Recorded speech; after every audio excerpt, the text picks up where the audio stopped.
এক দেশে এক সৎ রাজা থাকতেন। তিনি নিজেও যেমন সৎ ছিলেন, সেরকম রাজ্যের প্রজাদেরকেও নিজের মতোই সৎ ভাবতেন। একদিন তিনি মন্ত্রীগণ, রাজসভার সদস্যগণ সকলকে ডেকে একটি বৈঠক করলেন এবং সেখানে বললেন যে আমি রাজ্যে একটি দুধসাগর তৈরি করব, আর সেখানে সকলেই স্নান করে পুণ্য অর্জন করতে পারবে, আর এই দুধসাগর আমাদের রাজ্যের গর্বও হবে। মন্ত্রীমশাই তখন বললেন যে এত দুধের যোগান আপনি পাবেন কোথা থেকে? তখন রাজামশাই বললেন, আমার রাজ্যের প্রজারা ভীষণ সৎ। আমি যদি ঘোষণা করি যে আমি দুধসাগর তৈরি করব এবং এটা রাজ্যের গৌরবের কারণ হবে আর সকল প্রজাগণ স্নানও করতে পারবে, তাহলে আমার প্রজারাই আমাকে দুধ জোগাড় করতে সাহায্য করবে। রাজার আদেশ মতো রাজ্যে ঢেরা পিটিয়ে ঘোষণা করা হলো রাজা দুধসাগর তৈরি করবেন এবং সকল প্রজাদেরকে আদেশ জানানো হলো যে সকলেই 2 ঘটি করে দুধ যাতে সেই পুকুরে এসে ঢালে, তাহলেই রাজার স্বপ্নের দুধসাগর সেখানে তৈরি হয়ে যাবে।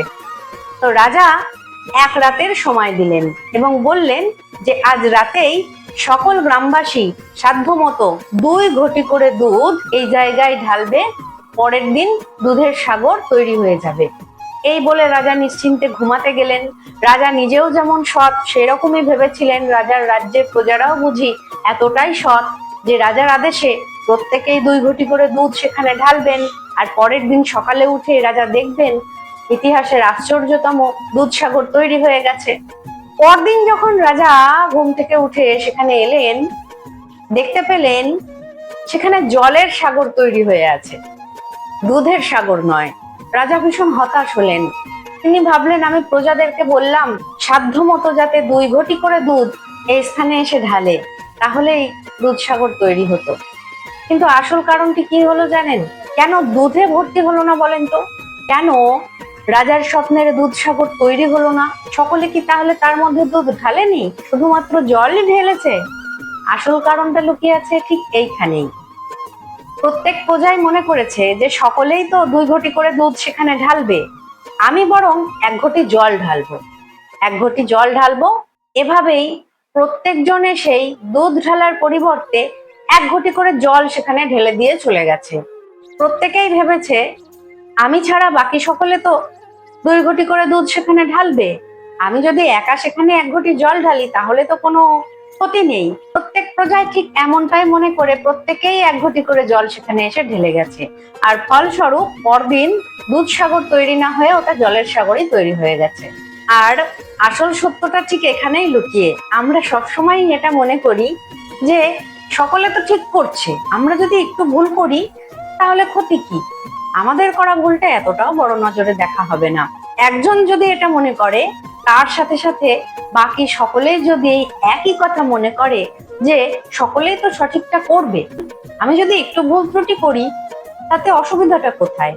আর এই একটু একটু ভুল ত্রুটি জমতে জমতে বিশাল বড় পাহাড় পরিমাণ দোষের সৃষ্টি করে। নিজের থেকে যদি আমরা নিজেদের ভুল না শুধরাই তাহলে সিস্টেমকে দোষ দিয়ে কোনো লাভ নেই। যেমন ধরুন, অল্প বৃষ্টিপাত হলেই রাস্তাঘাটে জল জমে যায়। সরকার নিকাশি ব্যবস্থা, ড্রেন সবকিছুই তো করে দিয়েছে, কিন্তু প্রত্যেকেই মনে করে আমি একটা চিপসের প্যাকেট বা একটা কুরকুরের প্যাকেট বা একটা বিস্কিটের প্যাকেট বা একটা বোতল ফেললে কি এমন হয়ে যাবে। এই কথাটাই যদি 10 জন মিলে ভাবে আর 10 জনই যদি এসব কিছু ফেলতে থাকে, আর লাস্ট পর্যন্ত গিয়ে দোষ হয় সরকারের। নিজেরা যদি নিজেদেরকে সংশোধন না করি তাহলে সিস্টেমকে দোষ দিয়ে কোনো লাভ নেই। জেনে শুনে করা ছোট্ট ছোট্ট ভুলগুলি থেকেই একটি বড় অপরাধের সৃষ্টি হয়। আর যখন আমাদের মতো সর্বসাধারণ এই নিজেদের দোষের কারণে নিজেরা ভুক্তভোগী হই, তখন অন্যের ওপর দোষ চাপিয়ে দিই। কিন্তু আমাদেরকেও তো সচেতন হতে হবে, একটু একটু করা ভুল থেকেই তো বড় ভুলের জন্ম হয়।